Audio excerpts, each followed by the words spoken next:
প্রিয় ছাত্রছাত্রী 5 to 10 exam solution and unit suggestion চ্যানেলে তোমাদের স্বাগত। আজ আমরা ক্লাস 9 ইতিহাস বিষয়ে ষষ্ঠ অধ্যায় দ্বিতীয় বিশ্বযুদ্ধ ও তারপর অধ্যায় 4 মার্কের অনুশীলনী এর প্রশ্নোত্তর ও বেশ কিছু অতিরিক্ত প্রশ্নোত্তর করব। আশা করি এর মধ্যে থেকেই তোমরা পরীক্ষায় কমন পেয়ে যাবে।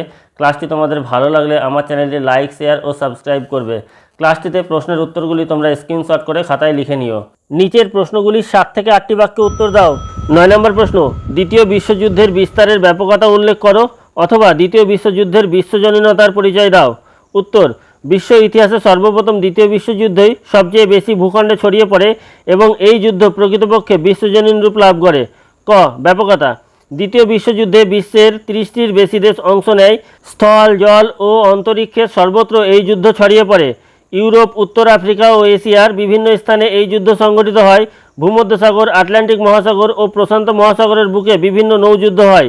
খ, জার্মানির লড়াই। যুদ্ধের শুরুতে জার্মানি ও রাশিয়া পোল্যান্ড দখল করে নেয়।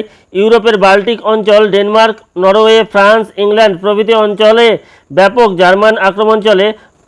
পরে জার্মানি 1941 খ্রিস্টাব্দে রাশিয়া আক্রমণ করলে সেখানে যুদ্ধ ভয়ঙ্কর হয়ে ওঠে। গ, ইতালির লড়াই। অক্ষশক্তিভুক্ত ইতালি উত্তর আফ্রিকায় আক্রমণ চালায়। শেষ পর্যন্ত ইতালি সেখানে ইংল্যান্ডের হাতে পরাজিত হয়। ঘ, জাপানের অগ্রগতি। যুদ্ধের প্রথম থেকে জাপান প্রশান্ত মহাসাগরীয় অঞ্চলে অভিযান চালিয়ে বিভিন্ন দ্বীপ Philippines, Indonesia, Burma, Malay, Singapore ও থাইল্যান্ড দখল করে নেয়। ইঙ, আমেরিকার যোগদান। জাপান 1941 খ্রিস্টাব্দের ডিসেম্বর মাসে মার্কিন নৌঘাঁটি পার্ল হারবারে বোমাবর্ষণ করে। ফলে আমেরিকা সক্রিয়ভাবে মিত্রপক্ষের সমর্থনে যুদ্ধে যোগদান করে ও আমেরিকায় বিশ্বযুদ্ধ বিস্তৃত হয়। চ, এশিয়ায় দীর্ঘস্থায়ী লড়াই।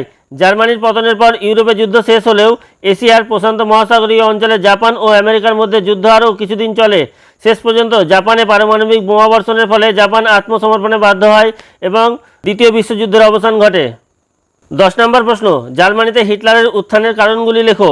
উত্তর, জার্মানিতে নাৎসি দলের বা হিটলারের উত্থানের কারণগুলি হলো নিম্নরূপ। ক, ভাইমার প্রজাতন্ত্রের ব্যর্থতা।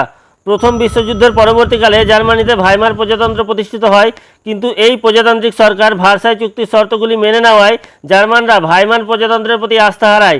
এই সুযোগে হিটলার তার নাৎসি দলের উত্থানের পথ প্রশস্ত করে নেয়। খ, হেরেনবক তত্ত্ব। হিটলার প্রচার করেছিলেন যে জার্মানরাই একমাত্র বিশুদ্ধ আর্য জাতির উত্তরাধিকারী, সুতরাং শ্রেষ্ঠ জাতি হিসেবে জার্মানরা অন্যান্য জাতির ওপর আধিপত্য কায়েম করার অধিকারী। এই তত্ত্ব হেরেনবক তত্ত্ব নামে পরিচিত।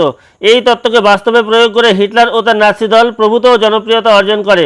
গ, হিটলারের ইহুদি বিদ্বেষ।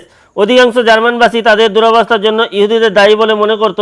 নাৎসি দলের নেতৃত্বে জার্মানি থেকে ইহুদি বিতরণ কর্মসূচি তাদের ক্ষমতায় প্রতিষ্ঠিত করতে সাহায্য করে।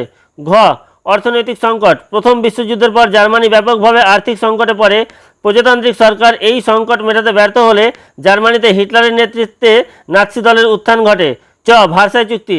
হিটলারের উত্থানের প্রধান কারণ হলো জার্মান জাতির ওপর অপমানজনক ভার্সাই সন্ধি আরোপ। শুরু থেকে জার্মান দেশপ্রেমিকরা এই সন্ধির বিরোধিতা করতে থাকে এবং এই সুযোগকে কাজে লাগিয়ে হিটলারের নাৎসি দল ক্ষমতায় আসে। সর্বোপরি জার্মানিতে নাৎসিবাদের উত্থানে হিটলারের সাংগঠনিক শক্তি, নেতৃত্বদানের দক্ষতা, বাগ্মিতা গুরুত্বপূর্ণ ভূমিকা নিয়েছিল। ঐতিহাসিক E.H. কার হিটলারের এই উত্থানকে নাৎসি বিপ্লব বলে অভিহিত করেছেন।